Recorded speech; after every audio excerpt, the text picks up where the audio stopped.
면도기 사용하실 때 막 이렇게 문지르지 마시고 위에서 밑으로 한 번, 두 번, 세 번. 이 부분이 약간 볼록 튀어나와 있거든요. 꾹꾹 이렇게 눌러주는 거지. 저는 가끔 이거를 겨드랑이에도 해준답니다. 안녕하세요. 한국여자 소연입니다. 귀요미들 오늘부터 애칭을 바꾸려고요. 바로 바비들이라고. 바비들 너무 예쁘지 않아요? 제가 이제 앞으로 영상에서 바비들이라고 부를게요. 바비들 요새 날씨 좋을 때 민소매 원피스 많이 입게 되잖아요. 근데 이 옷을 입을 때마다 은근히 신경 쓰이는 데가 있어요. 바로 겨드랑이입니다. 팔 들 때 신경 쓰이고 여자들 머리 묶을 때 있잖아. 이렇게 묶잖아요.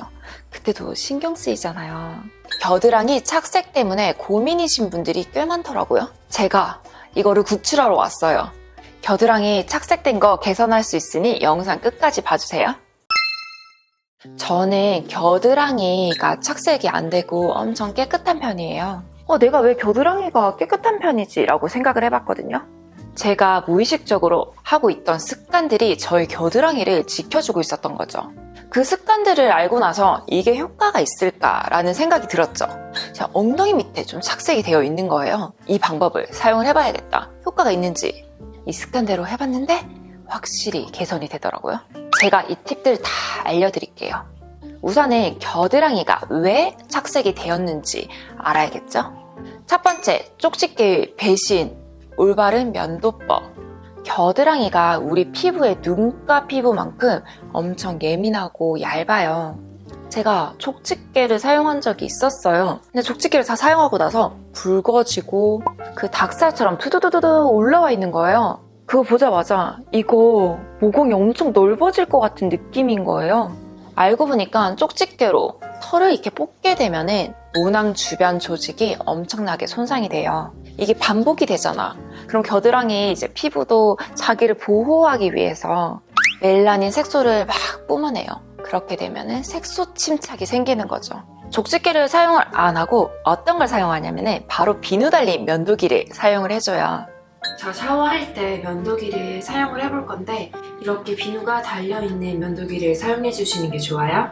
그리고 바디워시로 이렇게 거품을 낸 다음에 겨드랑이에 묻혀줄게요.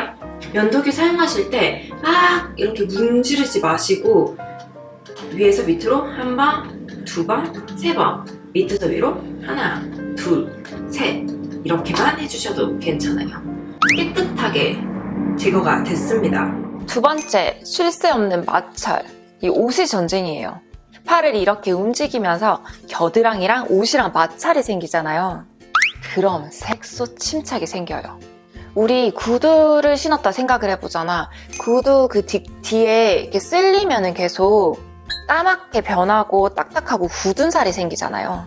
겨드랑이가 쉴 새 없이 자극이 되면은 걔네도 이제 보호를 해야 되니까 두껍게 변해요. 되도록이면 꽉 끼는 옷 말고 이렇게 통풍이 잘 되는 옷으로 입어주시는 게 좋아요. 짠! 집에 왔어요. 여기에 이제 저 잠옷들이 다 들어가 있는데 이거 보세요. 다 이렇게 통풍이 잘 되는 옷들로만 있어요. 자, 이렇게 가운을 입었어요. 보이시죠? 요새 날씨가 추워서 이렇게 가운 입고 있는 게 더 편해요. 저는 잠옷이 정말 중요하다 생각해요. 집에 있으면 잠옷으로 갈아입고 잘 때도 잠옷을 입고 자잖아. 그 시간 동안은 겨드랑이도 숨 쉴 수 있게 해주는 거지. 세 번째, 빡빡 문지르는 습관. 많은 분들이 겨드랑이 착색 까매졌네? 빡빡 문지르고 스크럽하고 진짜 안 좋아요. 겨드랑이 피부가 얇다고 했잖아요. 근데 여기에 자극을 계속 줘봐. 상처와 염증이 생길 수 있어요. 그럼 색소 침착이 생기는 거죠. 네 번째, 건조함 방지.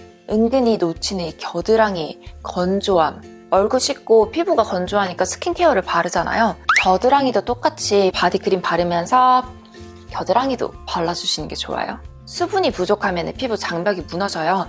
겨드랑이 보시면 이렇게 탄력이 처진 느낌? 그렇게 될 수 있으니 크림 무조건 발라주셔야 돼요. 이렇게 착색이 되는 큰 원인들을 알아봤어요. 이제는 겨드랑이를 관리하는 저의 팁들을 공유를 해볼게요. 첫 번째, 집에 오자마자 통풍 잘 되는 잠옷 갈아입기.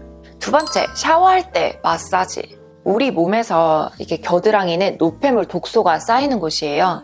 겨드랑이도 순환이 안 되고 독소가 쌓이면은 색깔이 검은스럽게 변해요. 얼굴도 순환이 잘 되면은 얼굴 혈색 되게 좋다 이런 말 있잖아요. 겨드랑이도 똑같이 순환이 정말 중요해요. 겨드랑이 이제 마사지를 해볼 거예요. 1분이라도 이렇게 마사지를 해주시는 게 좋아요. 그러면 이 엄지로 이렇게 원을 그리는 거지. 위, 아래, 아래, 위. 이렇게 동그랗게 원을 그려주셔도 되고요. 그럼 이 부분이 약간 볼록 튀어나와 있거든요. 그걸 꾹꾹 이렇게 눌러주는 거지. 이렇게 샤워할 때 겨드랑이를 1분 정도 주물다 이렇게 마사지 해주시고 롤링 해주시고 위아래 해주시면 됩니다. 네 번째, 미백 제품 바르기. 얼굴이 하얘지고 싶으면 미백 제품을 바르잖아요. 겨드랑이도 똑같아요. 바디크림만 바르는 게 아니고 얼굴에 바르는 거를 똑같이 겨드랑이에도 발라주세요. 저는 이렇게 보면은 여기 바디로션이 있고 그다음에 화이트 제품 미백 크림이에요. 이거는 이제 피부과의 선생님이 추천을 해주셨어요. 이거 착색된 부위에 바르면은 괜찮다고. 이거를 이런 제형이에요. 이렇게 발라줘요. 그리고 여기 팔꿈치. 가끔은 이런 크림, 미백 크림, 얼굴에 바르는 거 같이 두드려줘요. 바르고. 가끔 앰플도 바르고 크림도 바르고 스킨케어 단계를 하는 것처럼 겨드랑이에도 해주는 거죠. 5번째, 얼굴팩 하고 남은 거 겨드랑이에도 발라주세요. 얼굴팩 하고 남은 거 뭐 목에도 바르고 손 등에도 바르잖아. 겨드랑이야 너도 수분을 흡수해 느낌으로 이렇게 발라주시면 돼요. 이렇게 이제 마스크팩을 하잖아요. 다른 분들은 뭐 목에도 이렇게 하시는 분들 많잖아. 저는 가끔 이거를 겨드랑이에도 해준답니다. 그리고 이렇게 크림 발라주고 손에 남아있잖아요. 겨드랑이를 마사지하면서 발라주는 거지. 6번째, 폼롤러로 겨드랑이 마사지하기. 겨드랑이에 노폐물, 독소가 막 쌓여 있는다고 했잖아요. 유튜브에 폼롤러 겨드랑이 푸는 방법 치면은 많은 영상이 나와요. 그 중에서 이렇게 보고 따라해 주시면 돼요. 저 가끔 이렇게 따라하는데 너무 시원해요. 자, 바비들, 겨드랑이가 착색이 되는 큰 원인들, 그리고 저만의 이제 겨드랑이 관리법에 대해서 공유를 해봤는데 좋은 정보가 되었으면 좋겠고, 매일 작은 습관들이 충분히 개선이 될 수 있어요. 효과 보셨으면 댓글 남겨주세요. 많이 심각하다 하시는 분들은 피부과 가시는 거 추천해요. 그럼 오늘도 좋은 하루 보내세요.